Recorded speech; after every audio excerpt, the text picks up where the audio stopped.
တနေ့မှာလူပြိုပေါက်လေးတယောက်ဟာသူ့ချစ်သူဘလို့လူမျိုးလဲဆိုတာသိကျင်တာနဲ့ဘေးရင်ဆရာကိုမေးပါတဲ့ဘေးရင်ဆရာကသူ့ကိုအိုးချမ်းခွဲတစ်ခုအပေါ်မှာအင်းကွက်ကလေးရေးပေးလိုက်တယ်။ဒီအင်းကွက်ကလေးကိုလက်ကကင်ပြီးဖူးစာ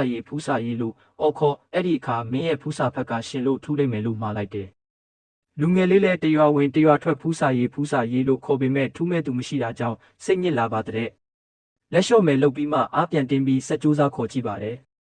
ရွာတက်ရွာရဲ့တနေရာအရောက်ဖူးစာရီလို့ခေါ်လိုက်ချိန်မှာအိမ်တအိမ်ရဲ့အောက်မှာဇဲခုတ်ကစားနေတဲ့အဖွဲ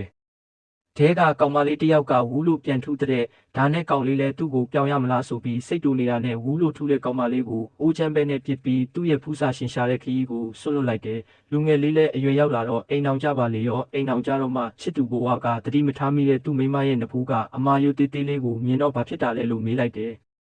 ကောင်မလေးကလည်းငငယ်ကဇဲခုတ်ကစားနေတော့လူတယောက်ကဖူးစာရီလို့ခေါ်တာကိုဝူးလို့ထူးမိလို့အိုးချမ်းပဲနဲ့အပေါက်ခံရပြီးအမာရွတ်ဖြစ်ကြံနေခဲ့တာလို့ပြောတယ်။ကောင်လေးလည်းအပြစ်ရှိတယ်လို့ခံစားရကကောင်မလေးကိုတနာသွားတယ်